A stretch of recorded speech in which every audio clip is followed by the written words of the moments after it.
Welcome to Surrender School.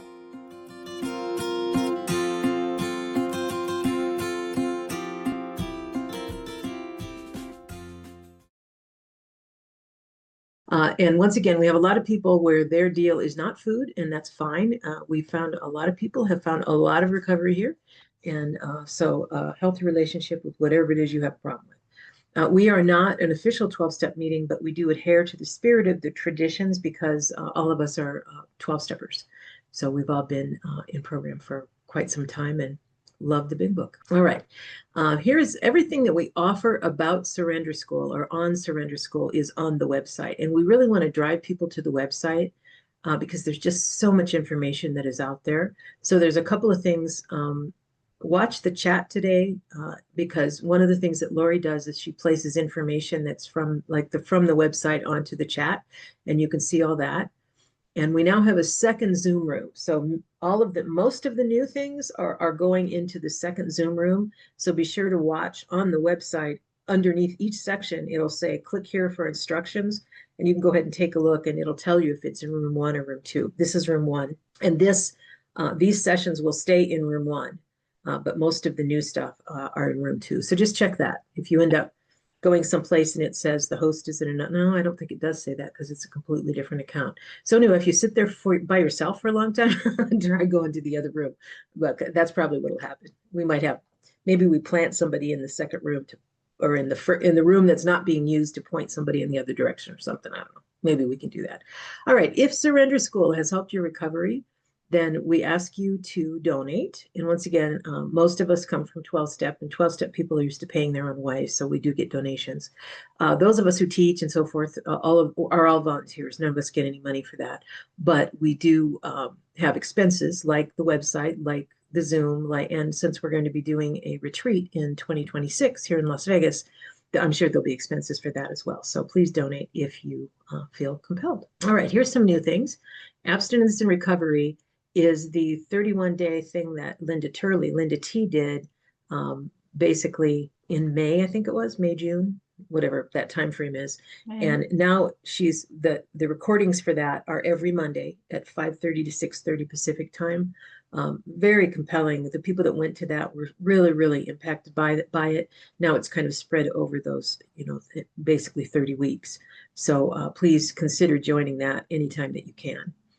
In the middle, there is now going to be a new emotional sobriety reading room where we once again read the emotional sobriety book by Ellen Berger.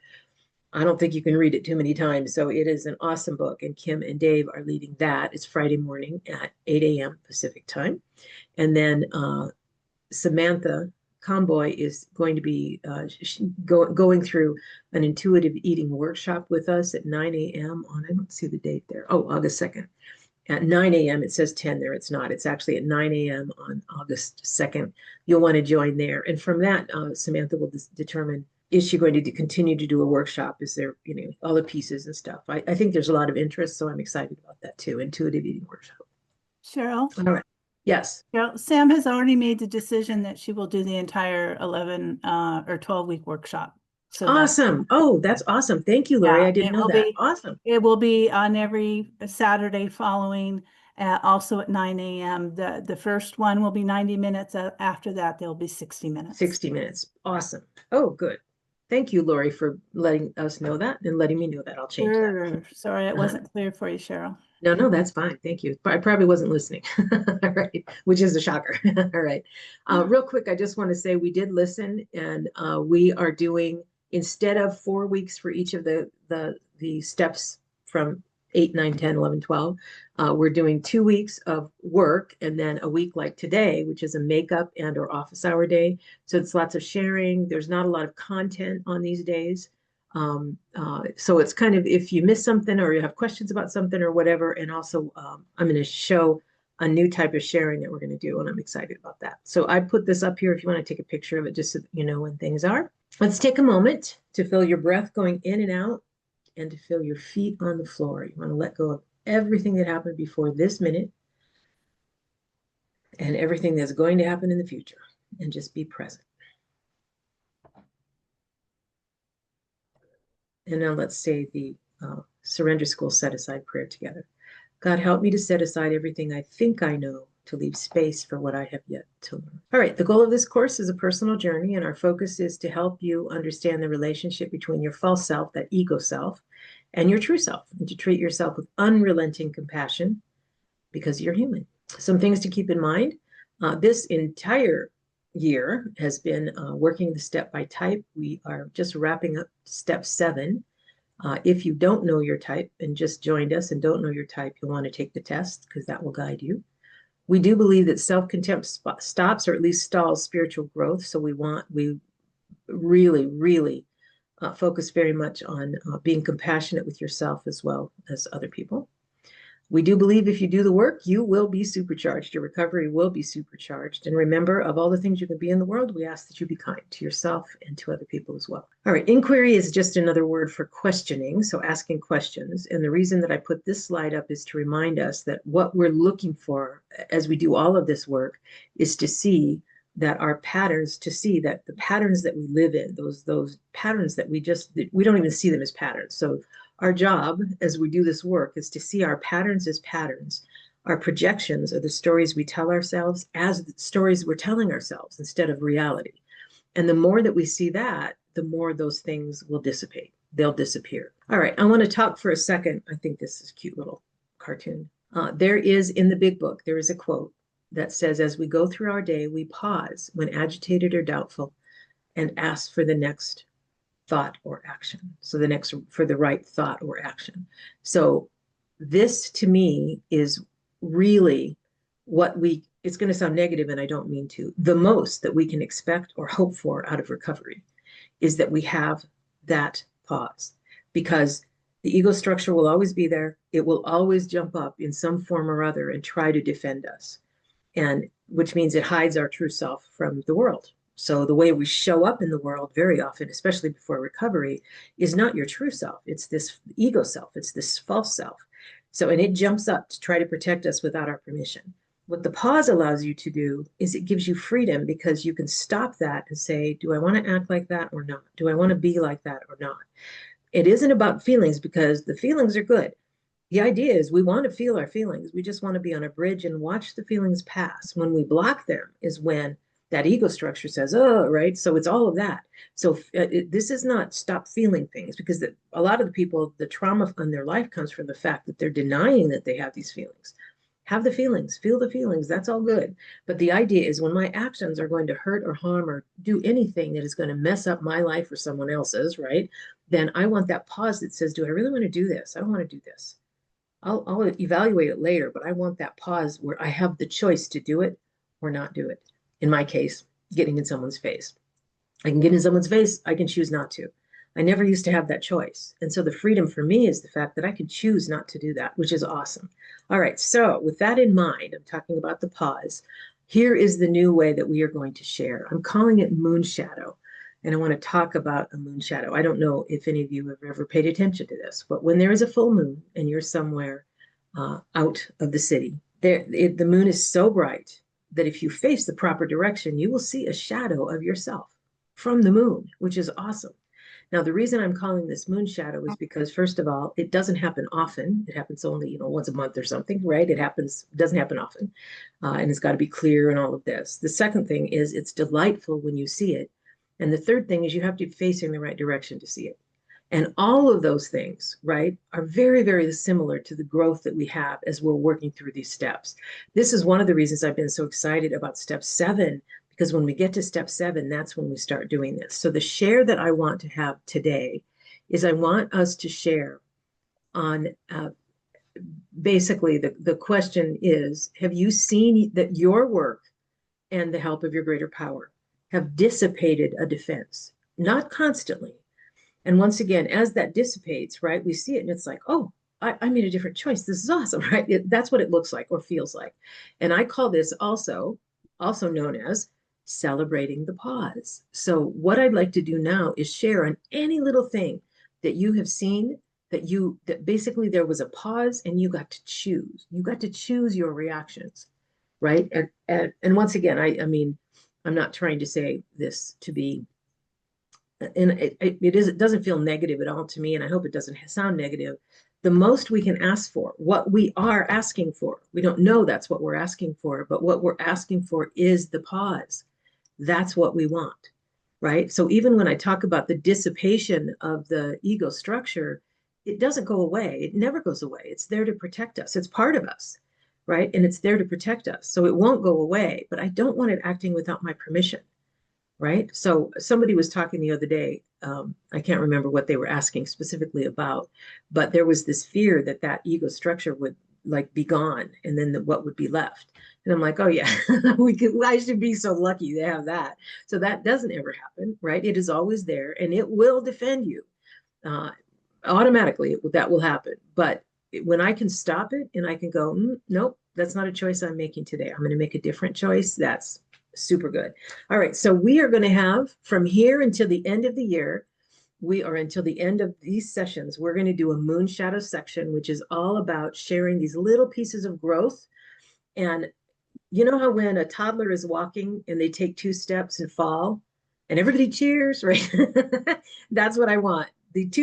I took 2 little steps and then I fell, but I tried and I saw it right? Because you have to see it first. You have to be paying attention, and it is tied, absolutely tied to God's grace and your work. If you're not doing the work, you're probably not going to see the moon shadow. You're not going to see that. But if you're doing the work, you will. And it'll be and it'll surprise you. It'll delight you, should delight you, even if you fall after 2 steps. That's awesome. Okay, so, all right, I have people raising their hand. This thrills me. Today is just a review, so we're going to be sharing on this, and then we'll talk as things go forward.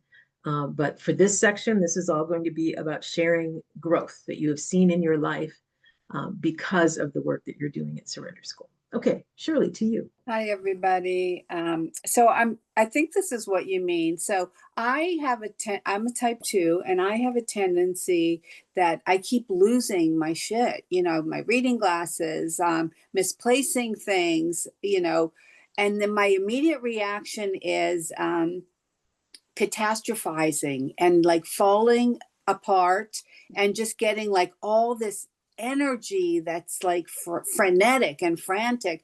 And I just noticed that every now and then I just say to myself, pause, relax, you're going to find it. It's not in your hands. You're going to find it. You didn't go that many places, or, just there's that little pause before my blood pressure shoots up. Yeah. Yeah, that little pause, and think about it instead of being angry at yourself or contemptuous to yourself, right? Because that is, so many of us have that, and once again, that have that self-contempt. Yes, and part of that, yeah, is just like, okay, you're human. You set things down without thinking because that's what we do, right? And so now you work on presence, and it's like, as I'm going through my day, I'm going to find those. They're going to be right in my way somewhere else, right? Yeah, right. I think that's absolutely awesome. Yes, that's exactly right. what we're talking about. Yes, so thank you for sharing. I go very quickly go to self-contempt. You piece of shit, and you lose everything, and it was expensive, and blah blah. So every now and then, it's not always, but that's what you're talking about. That's exactly what we're talking about. Thank you. Thanks, Shirley. Okay, Richard, to you. Thank you, Cher.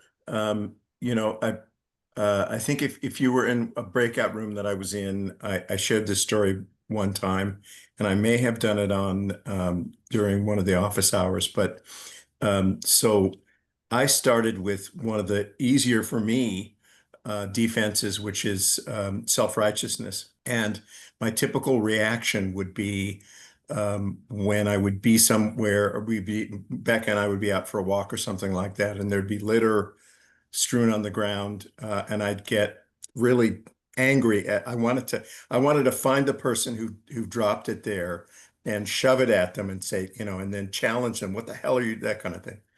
So earlier this month, we were on a road trip back home, and we stopped at a fast I don't know, Circle K or something. I forget what the name of the place was. And we got some stuff to eat and some drinks, and then of course, typical of me, type 1, I wanted to make sure that everything got cleaned up, So after we were done, I grabbed all the wrappers and whatnot, and I got out of the car and walked over to the trash can, and sure enough, there was a wrapper sitting on the ground. And because I already explained what I would usually do. I looked down at the thing and I giggled, picked it up and threw everything away, and then got back in the car. And it just felt so good to laugh rather than getting, type 1, type 8, 9, and 1 are all about anger. So felt really good. Yeah, and isn't it interesting that we are willing to waste our energy on something that is like not going to change anything? You know what I mean? So, and I hear you because yeah, that's part of my deal too, right? So, but it's like, but now you laugh and it's like you haven't wasted 1 second of energy angry about something that whatever, that's awesome. That's a Well, perfect reason.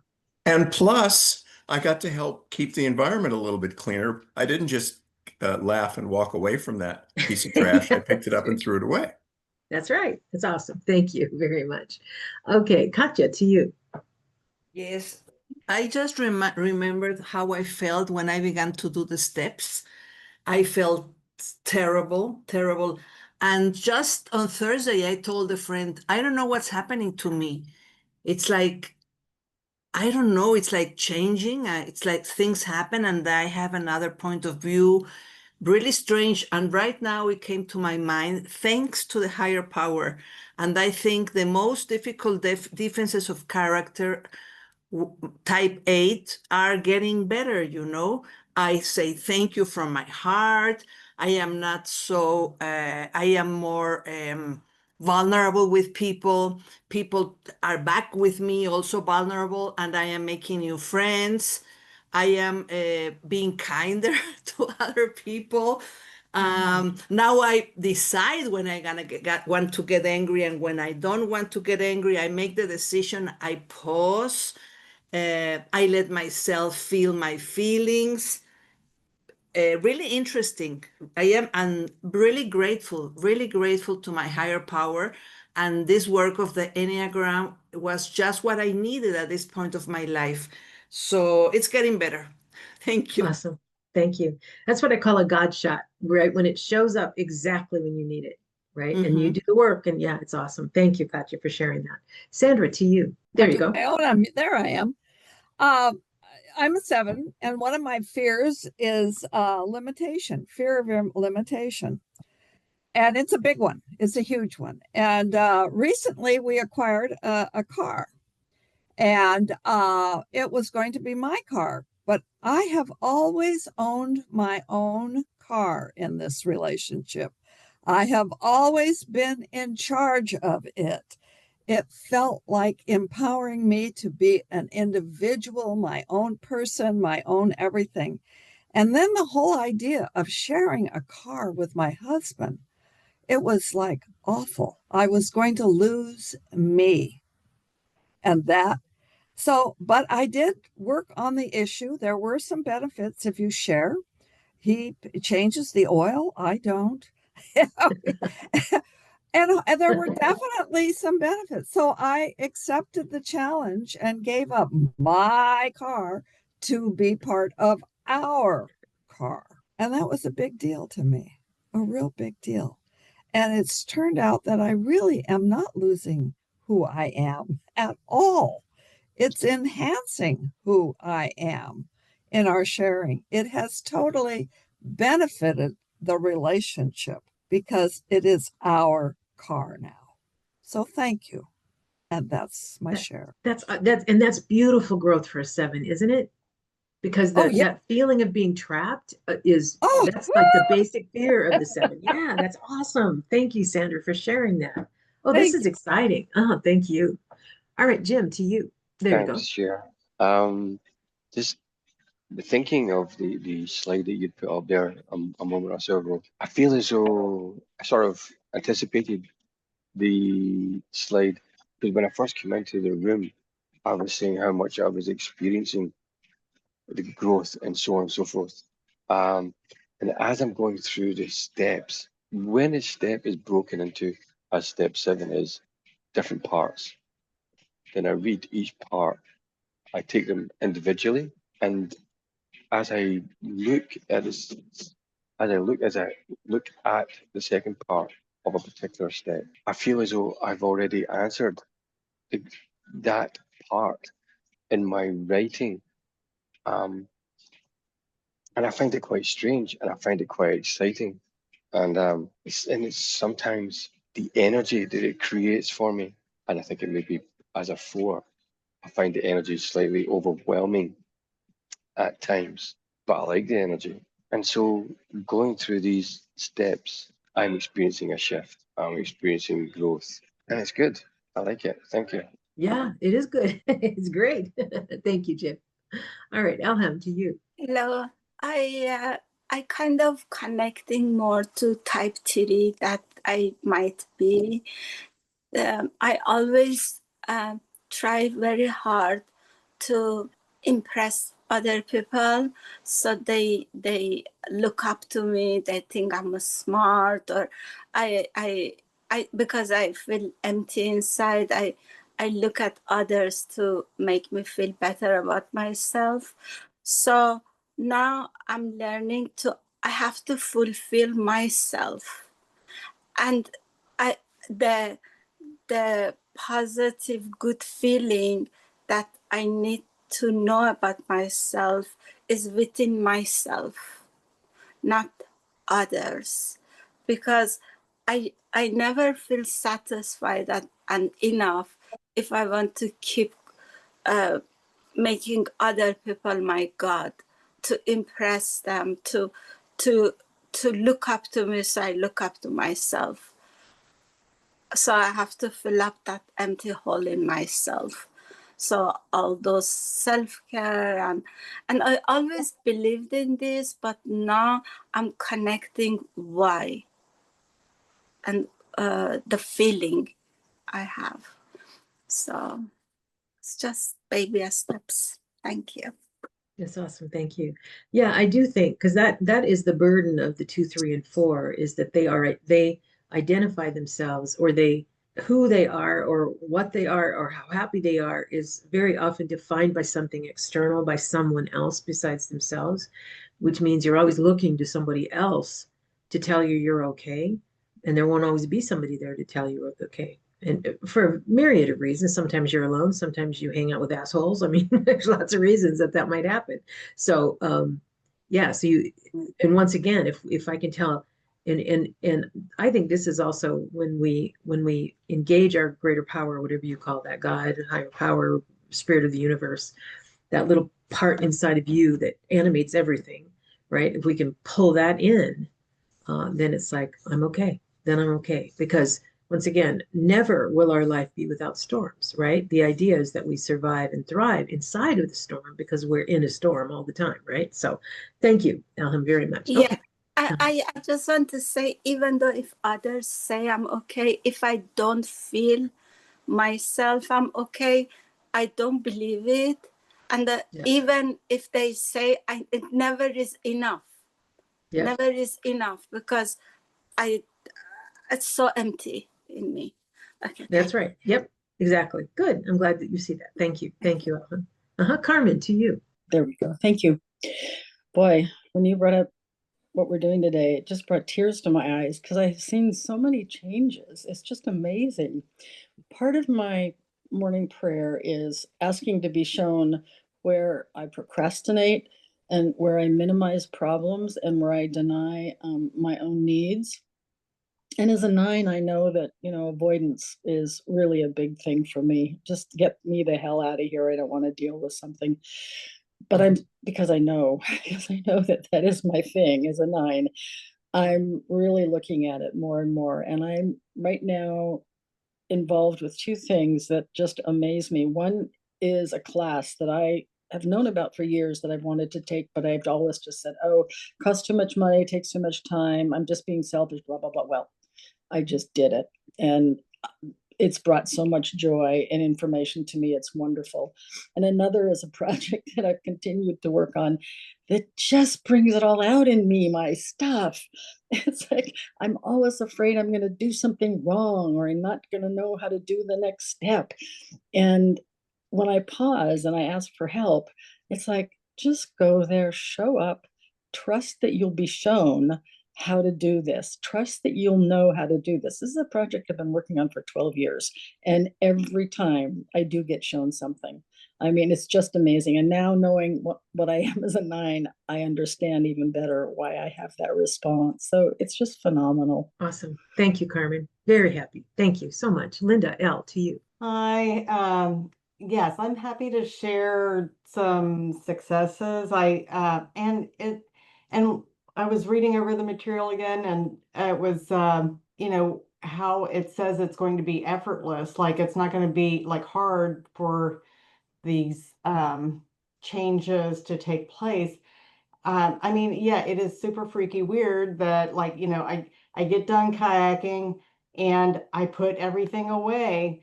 Now that is like not me. It's like, especially if I have a friend there, I say, well, let's let it go. No, I ask her to help me put the kayak up. I, put the things back in the trunk. It's, that is not like me. I usually let it go for, later, and then, do other things, and it's still sitting there 3 days later.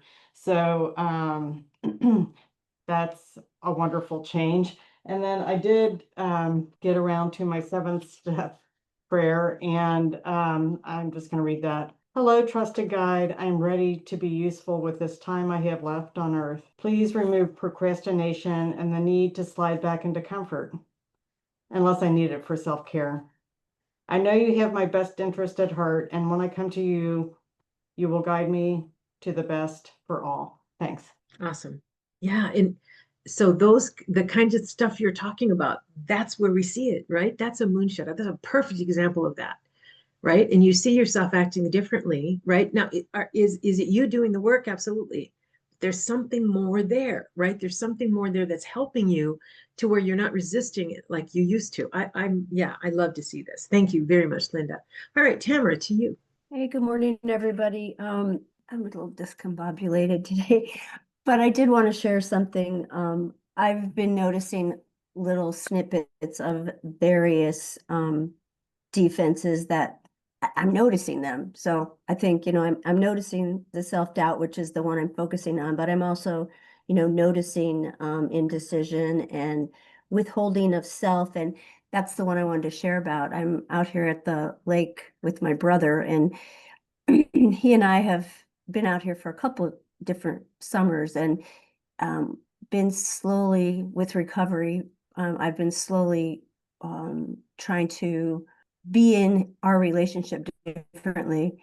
And recently we had a situation where we were, for the first time, I mean, this summer has gone so well, but for the first time we had a little, what they call a set two.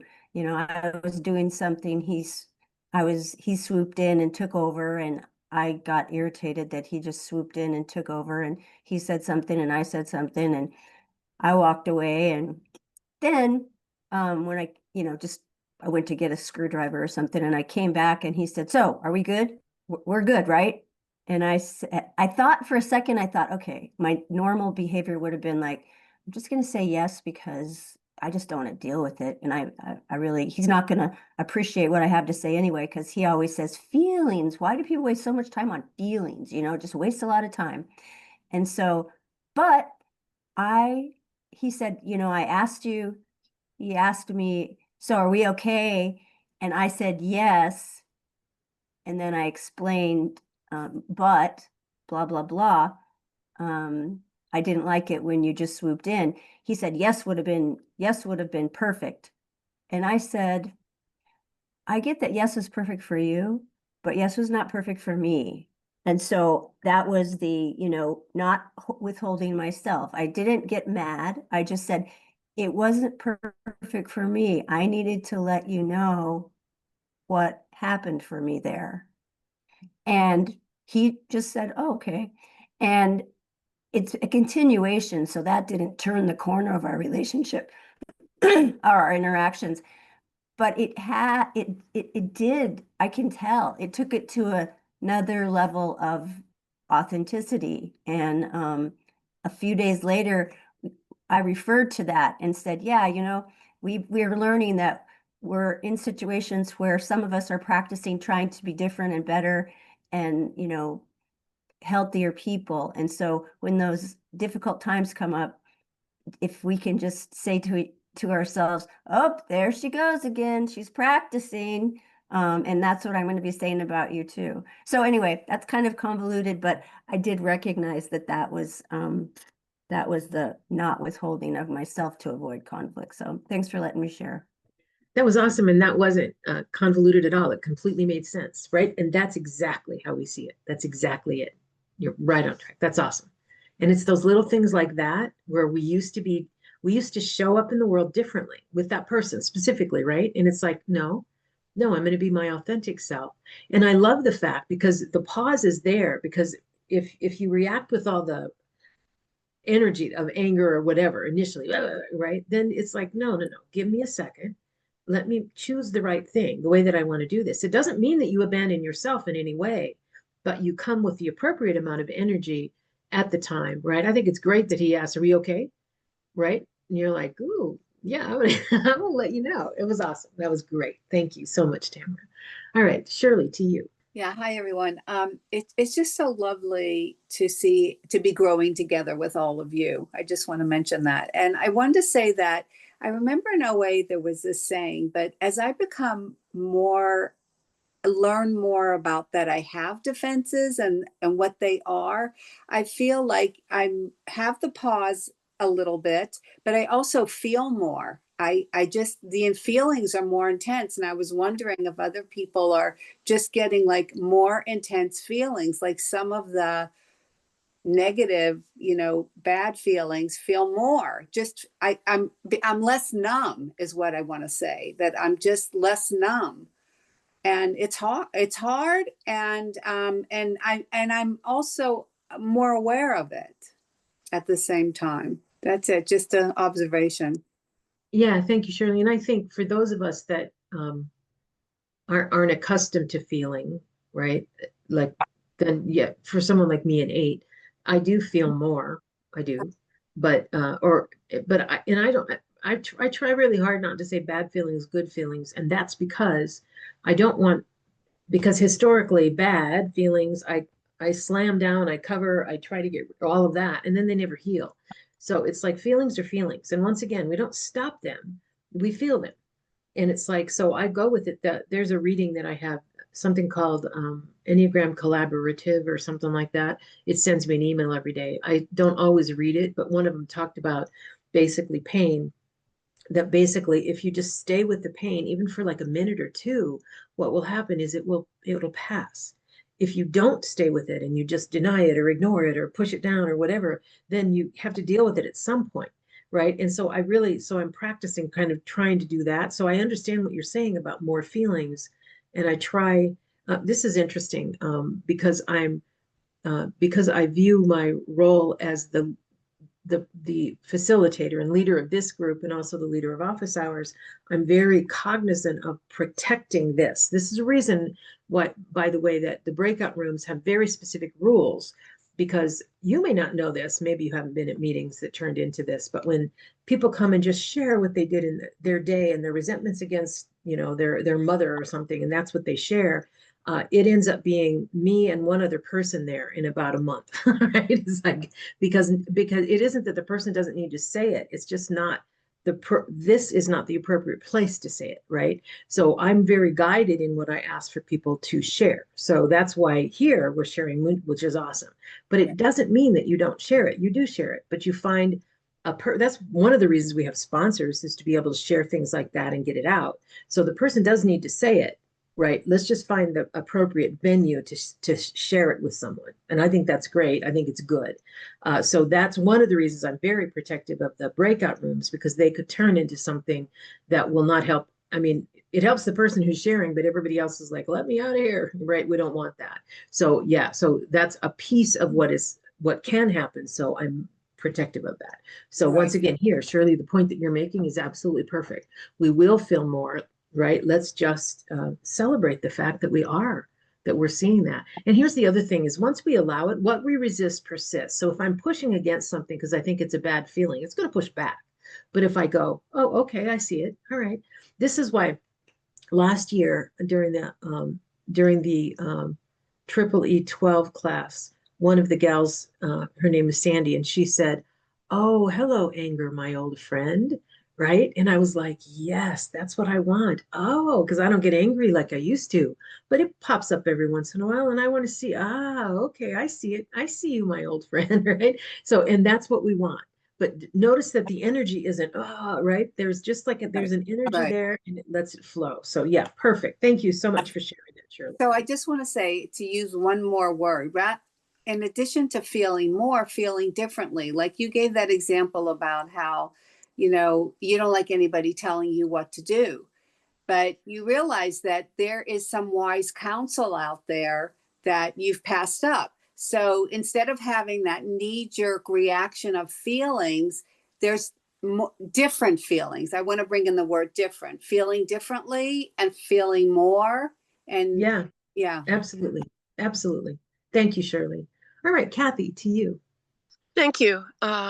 Kathy, compulsive overeater and a 9. What I wanted to share was a situation that happened while we're traveling currently. And we had been visiting a couple of different groups of people. One group made me more uncomfortable to be around than the other group. And John was driving, I was sitting there thinking about this and wondering if I could tell him this. But this is sharing something like that would have been uncomfortable. And so I said a prayer. Should I say this? And he said, "What are you thinking?" Now, to me, that is a God shot. That is an absolute God shot. And I was able to express my feelings, my negative feelings about a certain group and my positive feelings about another group. And he agreed with him. But the point is that I am starting to share some of these things that I always thought my presence doesn't matter. I need to keep this to myself. I don't want to be negative. So you asked us to share our growth. And for me, that was a growth. Thank you. That's awesome, Kathy. Yeah, this is exactly what I'm talking about. This is exactly it, right? But I think you're right, because if your husband hadn't said anything as a 9, maybe you wouldn't have said anything. You'd have thought it through, but maybe not said anything. But he asked, right? It's like, oh, and maybe in the past he would have asked and you wouldn't have even seen it as an opportunity. And now you're like, this is perfect. I get to share this. That's awesome. Thank you so much for sharing that. Thank you, Kathy. All right, Sarah, to you. Hi, I'm Sarah, and I don't know if anyway, I live with my brother. That's kind of the preface. And we went on a road trip last week to Missouri from Texas. It was quite a long road trip. And before the trip started, I was like, we should pack some snacks because he's kind of doing the keto diet or whatever. And he was like, I'm gonna eat snacks, blah, blah, blah. So I was like, oh, so instead of packing snacks for myself, I was like, well, he said he didn't want snacks. So obviously I'm not going to want it. I'm just going to starve, I guess. I don't know. And so we're on the road trip and we're like coming back. And well, also on the way there, at one point, he pulls out a bag of almonds. And I was like, you butthole, you said we were going to have snacks. So anyway, he's my little brother. So of course, this is, so he was like, I don't know what he said. So anyway, on the way back home, we were almost to Houston and I was starting to feel hungry. But so he also has this thing where when people are eating, it's called like misophonia. When people are eating, it really upsets like his ears. And so he wears like earplugs. And so as his oldest sister and a codependent and a 2, I'm like really sensitive to all of that. And so I'm always like worried about eating around him, even, especially in like a car. But at one point I just was like, he was like, why didn't you bring snacks? You said you were going to. And I was like, well, because you said you didn't want any. And then I kind of had this realization of like, oh, but I did want set. Like I did want, like, what, why couldn't I have, because he was like, you have to eat, even if you don't, even have to wear my earplugs or something. And I just thought, what a weird, so people pleasing, even when it's not pleasing anyone. I wasn't pleased, he wasn't pleased. And so it was a kind of an interesting like realization about myself, that because you know that's a long established relationship, right? Because he's my brother, we've been siblings since he was born. And I've always taken care, like one of my places for my codependency started with my siblings, like for my parents. And so I've always taken care of them. Even now as adults, they don't even need me to do it. And I'm still like showing up in this capacity of like, and so anyway, it's just a really interesting thing to like realize about myself, that I was just defaulting to like whatever he wanted because I thought it would be easier, and that, you know, so it's just so yeah, that's one of the things I'm starting to realize about myself is these people pleasing. Like even this morning, this is actually progress. I re-downloaded a dating app. I'm taking it very slowly, but that's progress because I've been afraid of them for a while. And the last time I had one downloaded, I deleted it in a fit of tears. So this has been progress. And this person asked me if I wanted to go like meet up today. And I didn't want to meet up today because I didn't feel like we had established a connection, but I felt like I should say yes because I didn't want to upset him. Like I didn't want to upset him. I didn't want to. And then I took a minute to be like, I only want to say yes so that I don't upset this man that I've never met, that I've been talking to. And it was just this weird kind of like, who cares? Like, because I know what's going to happen. I'm going to meet up. Well, I don't know what's going to happen. Obviously, I can't see the future, but my gut's telling me this isn't the right moment. I'm not saying I'll never meet up with him. And so I wrote him a text, you know, just in the dating app, and was like, you know, I just don't feel that connection yet, but I'm not saying I won't. I just need more time. And that felt honest and authentic. And it also felt like I was being true to me, but also like not shutting, like detaching with an axe either. Which is, I think, what I've normally would have done, which has just been like, no, and then deleted him because I was worried about what the consequences. So anyway, that's my share. So. That's awesome. I want to say about the situation with your brother. So this is cool because the first step is seeing. And what you saw is you weirdly, right, wanted to take care of him and he didn't even need the care. And you didn't take care of yourself. So now you see that and go, wait a minute. How would it have turned out? It would have been great if I had taken care of myself. He can take care of himself, right? This is absolutely, absolutely growth. This is absolutely the way it looks, right? Is you see that, right? In the next trip, like if you were doing another trip a week from now, it would be different, right? Because you would have the pause. It doesn't mean you wouldn't have the, oh, I probably shouldn't take snacks because he's not going to, you probably would have that thought, but then you'd go, wait a minute, he's going to take care of himself. I'm going to take care of myself. Right? That's growth. That's what you want. And then as far as the dating thing too, to take care of yourself, this guy's a pimple on your ass. He means nothing to you. Yes, he might mean something someday, but he does it right now. You get to say, no, thanks, not today. Maybe someday, not today. Right? I love that. Yeah. That's absolutely wonderful. And all of it with compassion for yourself. Right? Yeah. Yeah. Awesome. Thank you, Sarah. Thank you so much. All right, Sherry, to you.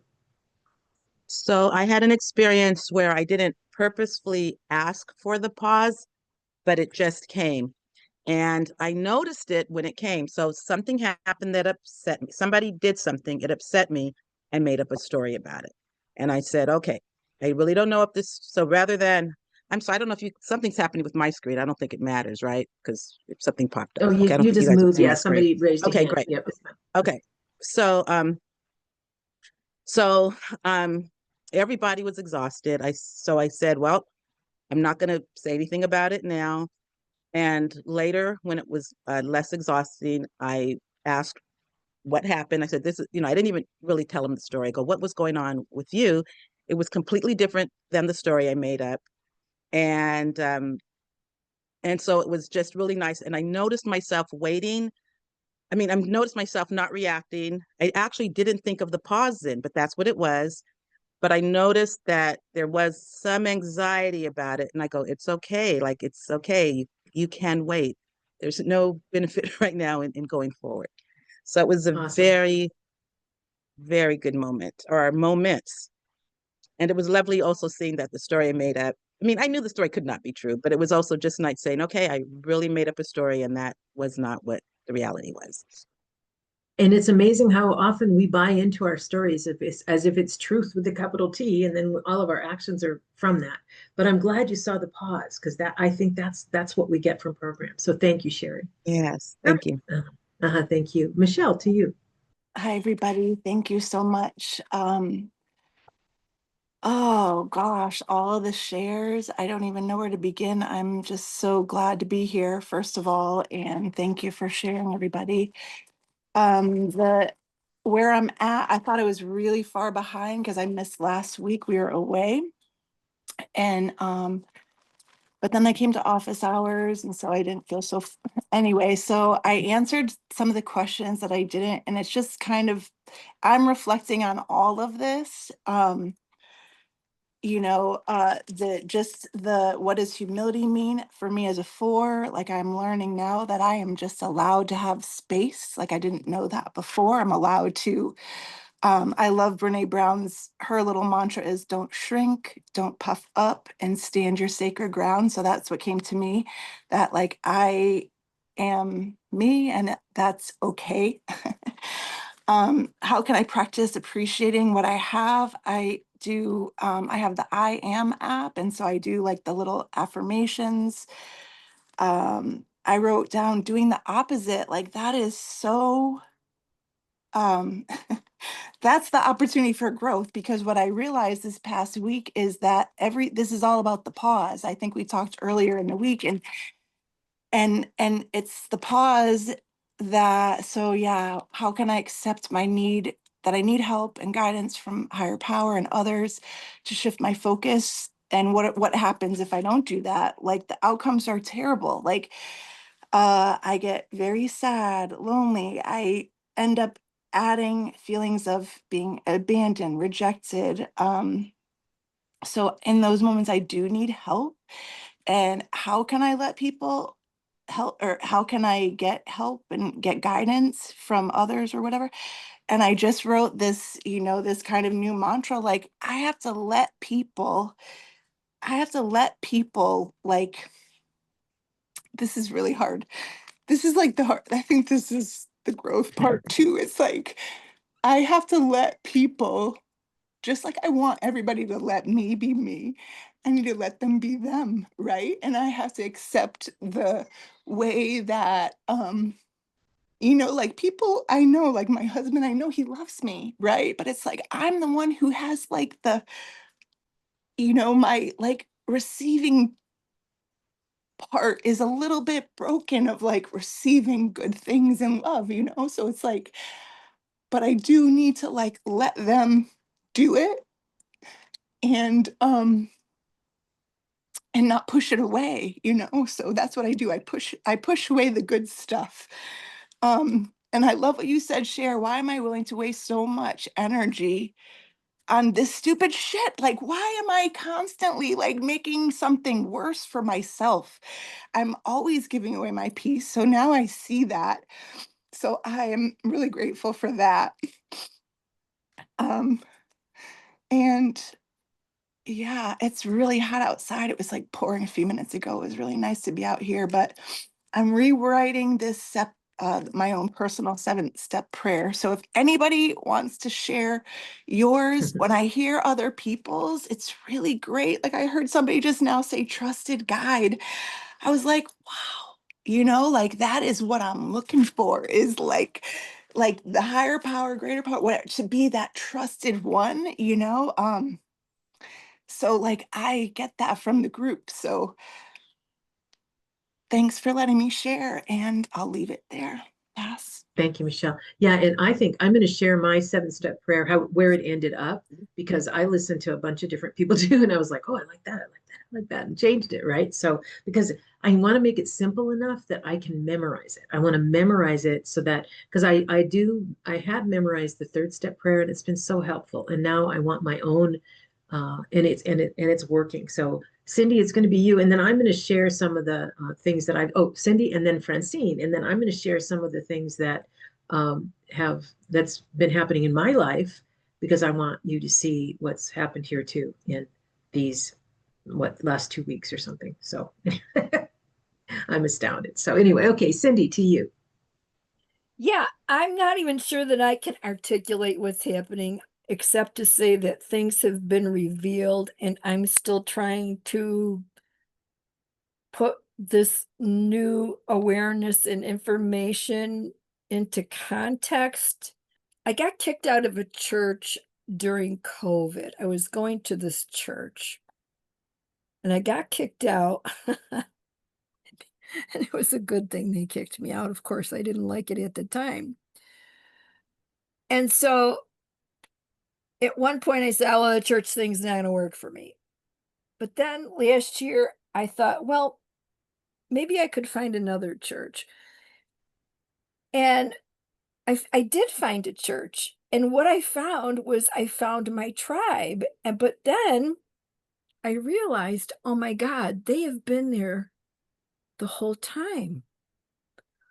Why didn't I see that? Where? And so what I guess in a nutshell it boiled down to is that I like to think that I'm this tolerant spiritual person and I can accept everybody's different belief system. But really it was just a disguise as people pleasing. And by going into this church that really didn't align with my values at all, I missed a huge opportunity to create friendships and relationships with people who are aligned with my values because I was living in this fantasy. I'm a 4, and the fantasy thing has really turned out to be a pretty destructive element in my life. It puts me in places where I wind up getting hurt or not being valued or understood or accepted. And I really didn't know that. I just because I tend to withdraw. So they kicked me out of this church and oh, by the way, Cheryl, I love that. You're just a pimple on my ass. My mother would say that. It's a mean visual. I love that. It goes that irreverent humor, I love that. And so, to turn your phrase, these people were nothing. They were just a pimple on my ass. And yet at the time when I got kicked out, because I opened my mouth, and which is going to happen with me. See, I will be quiet. I'm an observer. I'm an introvert, but that it's not going, certain things aren't going to fly with me, and I will speak up. And probably the person isn't going to like it. And I got to get over the fact that, yeah, some people are just going to be a pimple on my ass. It's not worth. And so I kicked somebody out of my Facebook page this week too. He came on my page, my real estate, my place to share my me. And he started to give me a hard time. And I said, hey, don't get snarky on my page. And he got snarky again. And I thought, well, let me help you out the door. So I deleted him and I blocked him. And it's like, as Cheryl would say, fuck you. I don't need your shit. I don't need the shit. I got enough shit going on without having to take shit from people who are a pimple on my ass. That's right. And Cindy, I think too, the fact that we see things that we hadn't seen before, and I'm glad you found a tribe, because that is so important to find a group of people that you can be yourself with, you can be comfortable with, right? I think that's awesome. That's absolutely awesome. So yeah, and it's really been a process of just observing where I fall into this fantasy that, oh, I can get along with everybody. No, I can't. Yeah, exactly. Yep. It's not reality. So thanks. That's right. Thank you, Cindy, so much. All right, Francine, to you. Still having problems with my camera, but good afternoon, everyone. You can't see me, but I just thank you, Cher, for this. I have just this huge smile on my face. It just fills my cup to be among people who want to do the work. My birthday is coming up on a Wednesday. two of my friends have been asking me about, what do you want to do for your birthday? And so I've been, as a 9, I always been like, I don't know what I want. So I took time. I guess I paused and I took time to think about what do I want for my birthday? And so I came up with some things and I shared those things with them. And I'm sitting with one of my friends and she brings it up again. And then she all of a sudden she says, you're so complicated. I don't know what you want. And so I said to her, you know what?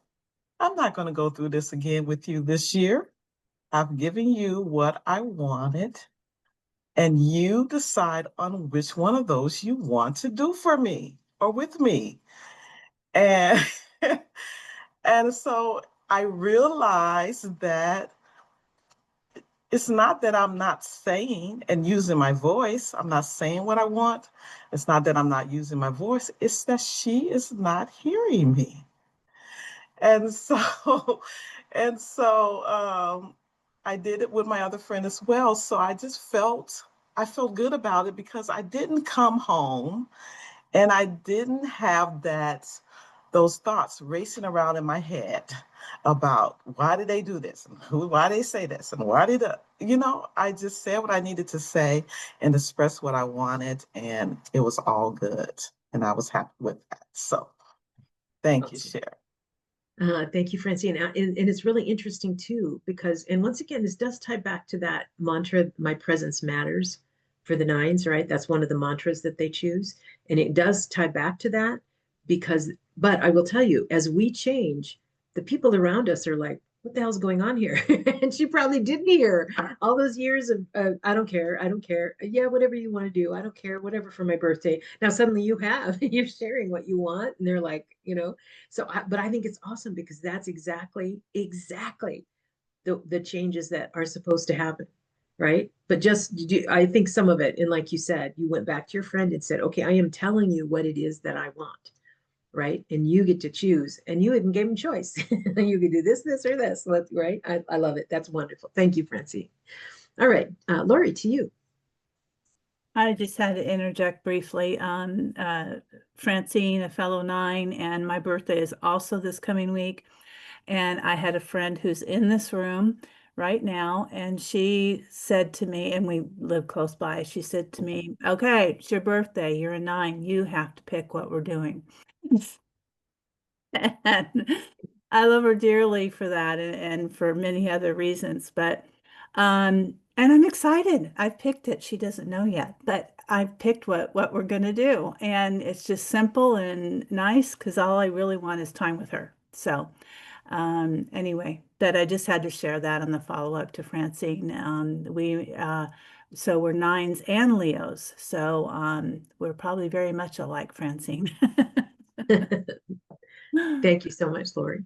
All right, so I'm going to share real quick on my 7th-step prayer. Let's see, anyway, let me read my 7th-step prayer, and then I'll share on, there we go. Okay, so we just did the moon shadow stuff. This is going to be a regular thing that we do where we share our growth, which I think is amazing. Okay, so I'm not going to share in the mantra right now. I'm going to take a look at my 7th-step prayer. Lord, I'm now willing that you should have all of me. I pray that you now remove from me my resistance to wise guidance when it stands in the way of my usefulness. In my vulnerability lies my strength. As I live my life, may I be in alignment with your will. All right, so that is my 7th-step prayer. And now I want to talk real quick about what's happened in my life. So I am unbelievably resistant, have been unbelievably resistant to any kind of wise guidance. Like there's this belief or something that I'm the smartest person in the room and nobody, I mean, even in shit I know nothing about, I somehow believe I can learn it on my own and then I'll be smarter than even these scientists that have been doing it for or something. I mean, there's some weird something going on. So I have asked for that. I have joined a class that has me do something every single day. So my husband suggested the class, Wise Guidance, which I historically have always ignored because he doesn't make very many suggestions for me. So I did the Wise Guidance there and I had to pray about it and ask for help here. As a matter of fact, he said, hey, the last day you can sign up for that is today. I went to bed. I'm laying in bed. I said my prayer, and the thought that came into my mind was go sign up for that class. I was like, I'm in bed already. I got up, signed up for the class, and every day, so this is day 8, I have done exactly what they told me to do every day. I am the most disobedient person you will ever meet in your life, and I have done exactly what they told me to do every day. And it feels like a giant victory in something that I am absolutely incapable of doing myself, but I have the help of my higher power, which because I know this is the right thing to do. So I'm and once again, I don't know how this is going to show up. I don't know, but anyway, so that's where we're at. All right. Any other shares before we move on? There's a little bit of something that I just learned this week that I want to share with you if everybody's good with that. Go ahead, Jasmine. There you go. Miracles happen every day. But what I did notice for this week specifically is just the background. My niece's mom kind of gave up on the role of mother when she was like 13. And so always be this, we would touch a person and all the things. So a mutual friend texted and said, Bianca asked for your number. And the first thing that came up was all the negativity, all the judgment, the criticism, the resentment. And then I was like, wait a minute. Who the hell do you think you are? First of all, you didn't even do it right either. You were not a great parent, first of all. So you can't judge, and you want God's forgiveness and you want people to give you grace. Well, how is it different for Bianca?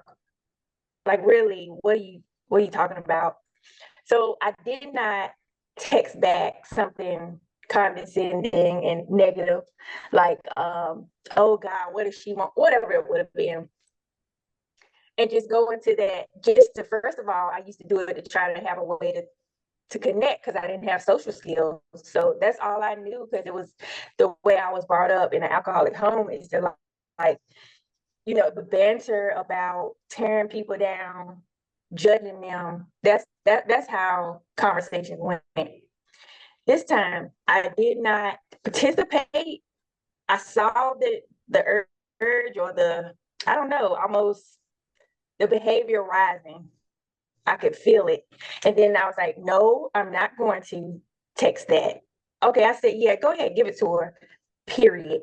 And then I started to follow up like this spiritual bypass, like Jesus be a fence, like, oh God, I hope that I'm covered, talking to her as if I'm better, you know, than her in some way. That's the arrogance and the self-righteousness that came up. I didn't do that. I just said, I left it at period. And I was so glad I didn't. I was so proud of myself for doing something that was completely unnecessary and wrong. And I just want to live that way. I want to live clean. And I pass. Awesome. And Jasmine, show up as love, right? That's what we do. We show up as love. That's a beautiful story. And now you can see that reaction, the old reaction, that's that ego structure protecting you from, right? It's like, that's perfectly what we're talking about here. That's the growth specifically that we are talking about. Okay, for those of you that don't know, I completely ignore the chat. So if you're chatting something to me, and then I don't copy it at the end or anything. So you just gotta, it's just out there in the ozone somewhere, not paid attention to by me. All right, if there's no one else ready to share, I'm gonna go ahead and share my screen again real quick, and we're gonna cover just one more thing real quick here. And that is something called the 5 whys. And so usually when you think about why, it's like, why this and like this direction. But in reality, the whys are one right after another. These won't be exact, but it'll give you an idea. And this is something that Toyota used to do to be able to really get to the crux of things. So if people don't understand it, I can share what I did on these whys here recently. I can share that if you want me to. But basically, the 5 whys, the first question, right, is why do you want, like in my case, I want to get rid of the resistance to wise guidance. I want to take wise guidance. So why do I want that? And then the next question is, why is it important? And then I'll come up with something. And then why do I want that important thing is even deeper than that. And why does that mean something to you is deeper than that. And then why do you want? And what happens is it goes just a little deeper and deeper and deeper each time you ask the 5 whys. So they're not this direction. It's not the who, what, where, when. It's not like that. It literally is once you have an answer to the first question, then you answer the second question, and then you answer the third, and so forth, and just deeper. So sometimes the third question is, okay, and why do you want that? Okay, and why do you want that? Okay, and why do you want that? I mean, that may be exactly what it happens, but the 5 whys take you deeper. Now, what's interesting is I don't know. Oh, by the way, let me do this real quick while before our time is up. You're going to answer the question. There's a section that is on the assessment, and then you're going to begin the assessment. Basically, determining whether or not you owe amends is the first part of this. So you're going to answer step 8, part 1. So there's some reading, and then there's part 1, and that's what you're going to do for next week, because we're going to be sharing on that next week. I'm going to stop sharing my screen. All right, so on the 5 whys, the only reason I brought that up is because it was helpful to me. We have time. Let me read this real quick. This is in my vulnerability lies my strength, so I'm going to be vulnerable here. So this class that I'm taking, it says, why are you taking this class? That's the question it asked. And I answered, I just turned 70 and I got put on blood pressure medication as a birthday present, I guess. And I realized that I'm so healthy compared to everyone my age that I thought I was invincible. Now I no longer believe that. Now that I no longer believe that, I want to stop or at least slow down the aging process. I've been searching for something in myself that allows me to be coachable and someone out there that is both organized and compassionate and says, okay, what's the reason that you're doing this? Why is this important? And then I put part of my self-work is to become less resistant to wise guidance. My husband suggested it, wise guidance, and I'm following through because I'm seeing that this program is organized and compassionate, even to someone my age. It's important for me to show myself and God that I am living in a way that is not resistant to wise guidance. Why is that important? That's important because I've always half-assed things because some part of me thought I know better, even in areas where I know nothing. After my weight loss surgery, I just slept through the year and lost most of the muscle. I lost the weight and didn't follow their instructions at all. I just starved myself for a year. Now I really want to follow daily guidance and truly earn whatever progress I get, strong and healthy until the very end of my life. Why does that make a difference? If I stay on the path that I've been on, I'll die weak and tired. That may still happen due to disease or something, but I want to give myself the best chance to live all the way up to my death. I want to enjoy life and laugh and have fun every day. And why is that important? I have found that most old people just become more of what they were when they were young. I've always been a kick-ass person, always leading a team or teaching an impactful class, always had an impact. Now that I'm retired, the impact needs to be on my life and to make it as full and rich as possible. And for that, I need to be fit and healthy. Thin would be nice, but not necessary. Okay, do you see the 5 whys?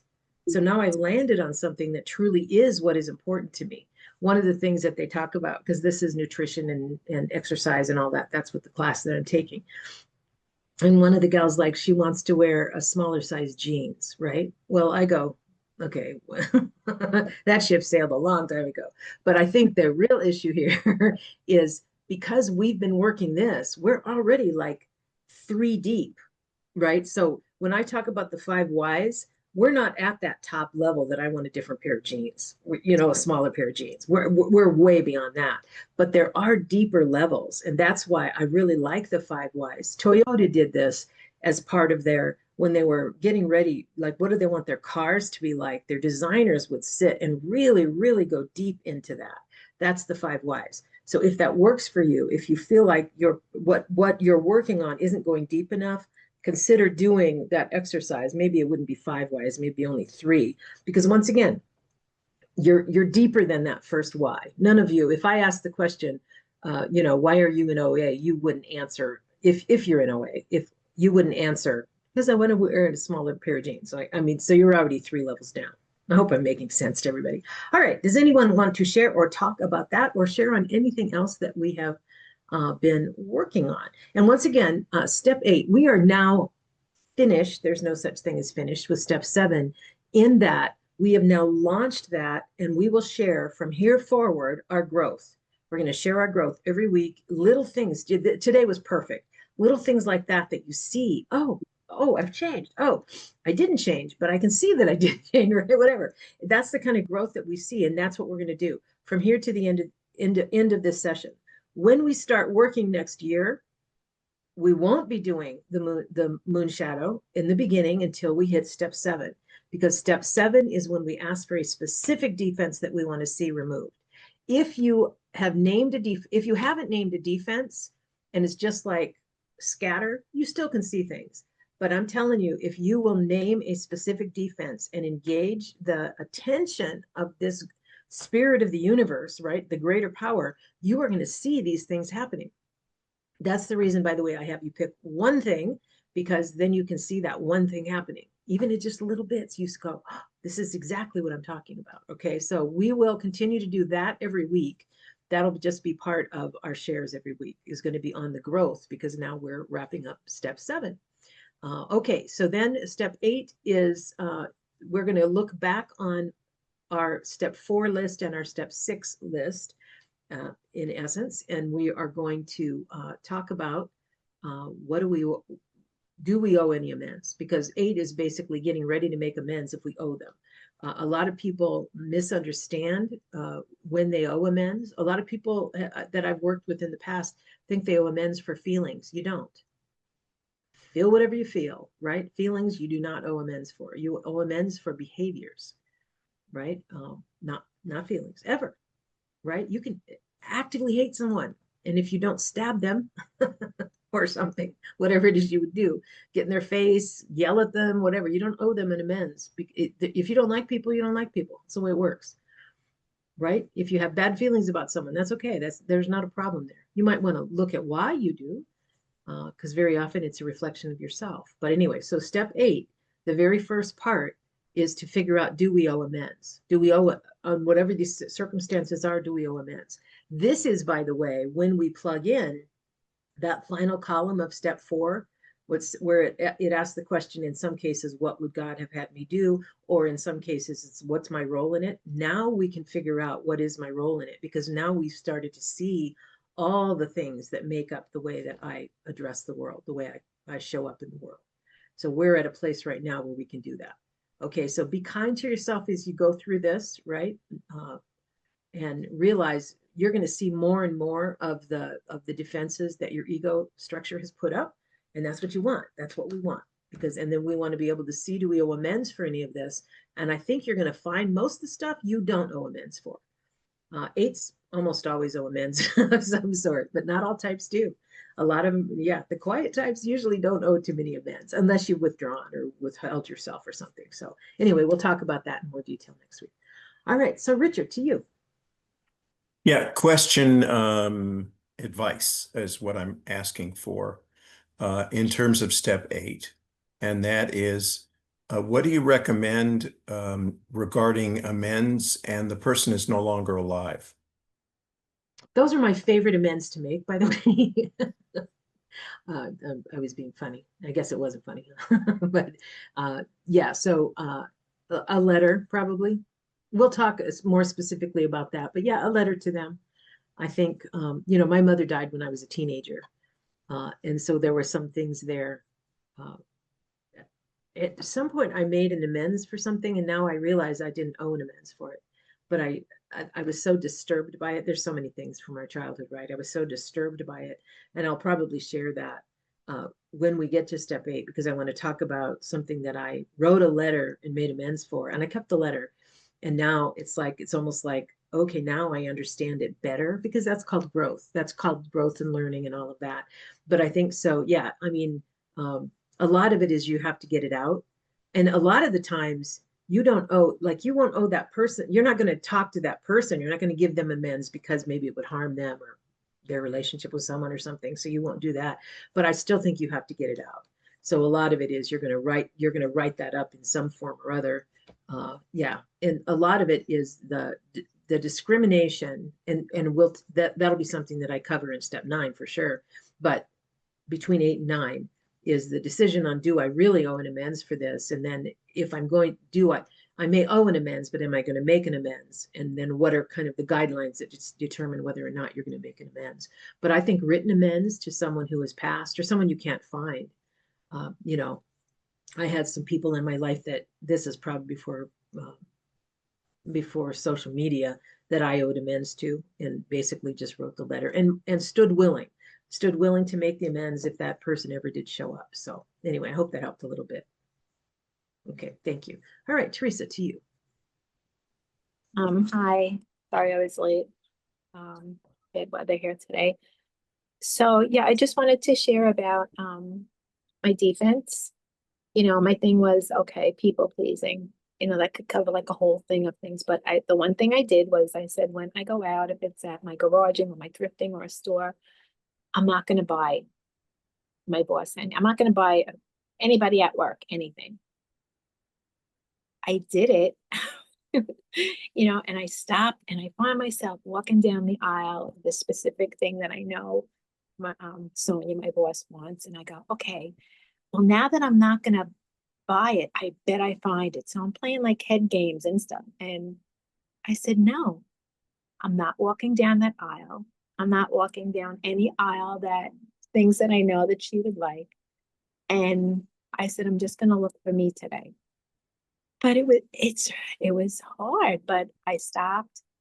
I thought about it, you know, I was aware of it.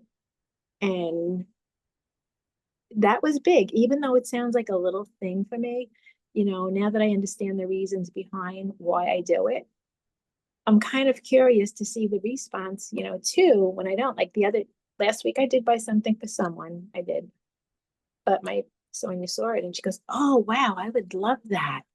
And I started feeling guilty. I almost was going to say, well, you know, I'll get something for you like that next week. But the bottom line is that I didn't buy her. I didn't buy anybody anything. I bought me something. So it's a little thing, but it's not, you know, yeah. And then I just realized something like last week. I don't know if I could, you know, this has anything to do with today, but when you were telling me you said Martha Mary story, it was again at the service today. I'm like, okay, here we go with the service about. And with Mary, she was the one, you know, hospitality, doing everything. And I said, that's me. She's like a people pleaser. She was like a people pleaser. She just wanted to please everyone while the other one was, you know, getting in contact with God or the higher power and just listening and not doing anything, you know. So I realized that, like, but I also realized I can be like both. But it was another lesson today in a lot of ways, you know. But yeah, it was hard not to buy anything, but I'm aware of it now, and it was like a mixed feeling, you know. It was like going through withdrawals. And once again, the not buying, because twos are giving people and they give gifts, and even completely 100% recovered twos are very generous and kind and all that. And when you share stories like that, I'm like, oh yeah, that's me. I'm like making people mean one person at a time, right? It's like I don't want to do that. So it's yeah. So in reality, right? One of the things, and I don't know if this will help you, it might, I don't know. When I used to travel, I would bring things home for everybody, just cheap and cheerful stuff for everybody all the time. And I finally stopped. I just took a picture of it. I would take a picture of it and say, this made me think of you. Look how cute it is, right? Now, I don't know if you could do that. I did it. And I think people were happy because then, okay, yeah, anyway. But so once again, people that are used to you bringing in things, they're gonna go through a bit of withdrawals for that, and that's fine. That's their deal to have to deal with. So yeah, I think that's exactly the kind of stuff that we're talking about, Teresa. So that's awesome. Yeah, I mean, to me, it sounds like such a little petty thing, but it's not with No, two. it's good. No, and the fact that you bought something for yourself too is good, because once again, that self-care is one of the things that twos have to really work at. So good for you. That's awesome. Thank you. Thank you. Thank you. Lauren, to you. I'm so distracted today. I'm sorry. I'm just like, what? I can barely keep my butt in my chair. I don't know why that is, but and I'm not sure. We're not going to share on questions 3 and 4 then? You can. Oh no, I'm going to do it in a smaller group because it's really heavy. So I'm going to choose to narrow my audience So, down. we have time if people want to do a breakout room. Do we want to do breakout rooms? It wasn't in my plan today, but we can if give Lori about 5 minutes to put it together. Lauren, go ahead. Okay. Thanks so Lauren. much. I just find it so helpful to read what I've journaled, especially if I've had a good journaling session and I feel like I've had some insight. I just want to say sometimes I want to burn it all down lately. I mean, I hate to say it, but you know, it's like I'll have an interaction with my husband or I don't, maybe even somebody at the grocery store, and it'll be like, I'll say the thing I said. And then I think it was either Tamara or somebody else too. They say the opposite. And I was like, no, I said the thing I said. you know, and I've just been catching it a lot in a lot of different ways. And I know I keep talking about clarity. I keep posting this picture, but one of the beautiful side effects of this, when I'm starting to understand, like, no, I do know what I want sometimes, or I have an opinion, or sometimes I don't know what it is yet. And I need more time, and people are very, very, very impatient with me. Like my husband, um, I have clarity. And when I get clarity, there's usually a lot of energy behind it. So I'm now completely and utterly ready for action. So please don't stand in my path, because clarity is what I've been lacking for a long time. I mean, it can be like, you know, if I swung my computer around, you could see I must have like at least a half a dozen bookcases full of books and things and projects. But anyway, so it's been this real unsettling. So, and Lauren, think of it like a kaleidoscope. When it clicks in is when it's so clear and beautiful, right? And then it goes out again, but then eventually it clicks back in again. And if you view it like so, and that to me, that kind of experience, that's how I do not judge it as a bad thing, because that's the way kaleidoscopes work. They click in and then I'm so clear. And then it'll go back out, and that's fine, because eventually it'll click back in again. And that way there's no self-judgment on that. It's just the fact that, right, there's certain things that I need and situations that I need, and then it will click into place. So I'm so glad. Here's a dumb example. I have two sinks that I can put in the kitchen, and we're doing the sink only because the faucet went and you can't reach the faucet, but it's not a fancy kitchen. It's a, you know, old laminate countertop, and because I make the best of everything that I have, right? But there's literally been whatever, and I must have flip-flopped my mind, whatever. And now I'm finally on the thing of like, no, if I know that this part will work, because the things are in the different places, you know, the drain holes. So then the pipes need to be adjusted.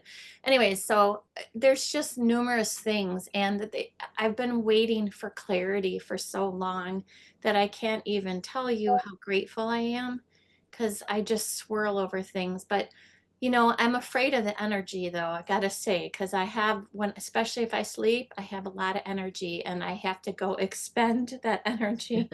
Yeah, So I hear you. thank you. Thank you, Lauren. All right, Katya, to you, and then Maria Goretti. Yes, thank you. I want to say that I was writing about step 7, and I wrote the same thing twice.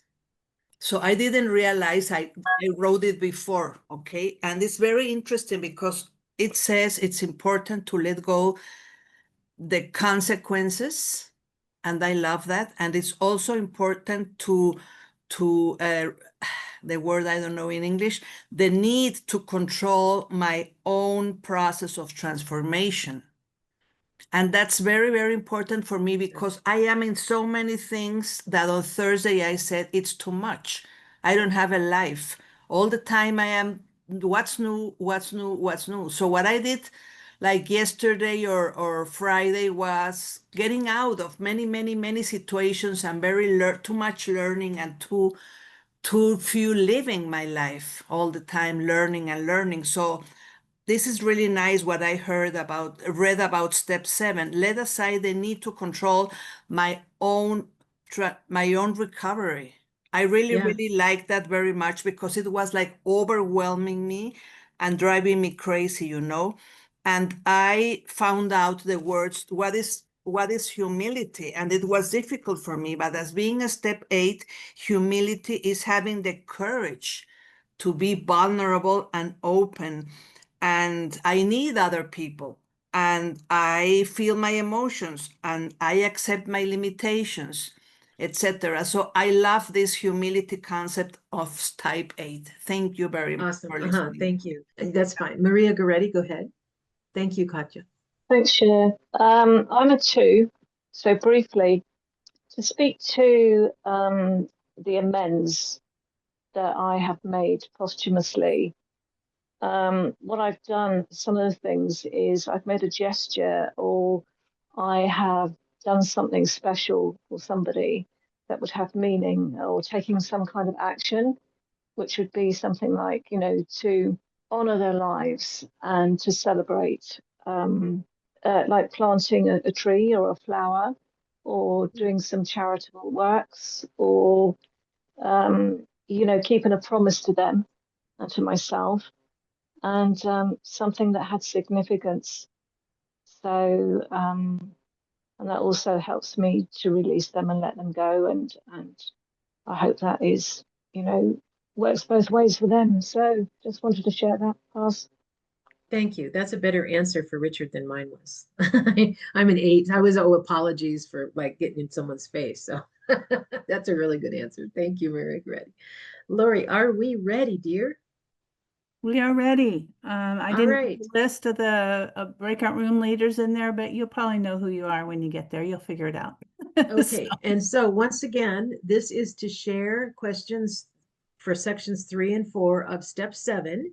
And when you're finished, you can go ahead and leave. We're not going to come back here because we're right up to the end of the class. So love you guys. Thank you so much. And we will see you next week, where you're going to come, and the breakout rooms will share next week on section 1 of step 8.